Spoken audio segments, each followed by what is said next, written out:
చేస్తున్నాం.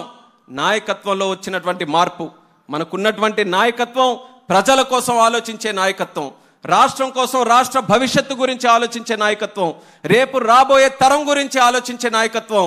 అందుకనే ఒక పక్కన మీరు చూస్తున్నటువంటి నాయకుడు ఈరోజు బండి తీస్తే మామిడికాయలు దొరికితే మామిడికాయలు తొక్కుకుంటూ వెళ్తున్నాడు, మామిడికాయలు దొరకకపోతే తలకాయలు దొరికితే తలకాయలు తొక్కుకుంటూ వెళ్తున్నాడు, ఆంధ్రప్రదేశ్ రాష్ట్ర భవిష్యత్తును తొక్కుకుంటూ వెళ్తున్నాడు. ఎక్కడ మంచి పని జరుగుతుందనంటే ఆ మంచి పని ఎలా జరగకుండా చేయాలని ఆలోచిస్తున్నాడు.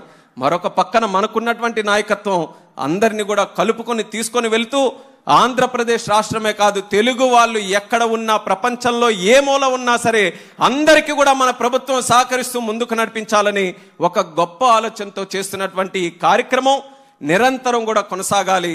మనకు జరుగుతున్నటువంటి తప్పులు ఏంటంటే చెట్టుని మనం నాటి నీళ్లు పోసి తీరా కాయలు కోసుకునే టైంకి ఒక కసాయివాడిని పెట్టి ఆ కాయలే కాకుండా చెట్టును కూడా నరికే పరిస్థితి ఆంధ్రప్రదేశ్ రాష్ట్రంలో వచ్చి ఎందుకు మనం బాగుపడట్లేదని తిరిగి మనకే ప్రశ్న అడుగుకుంటే అది ఎంతవరకు న్యాయమో రాష్ట్ర ప్రజలు కూడా ఆలోచించాలి.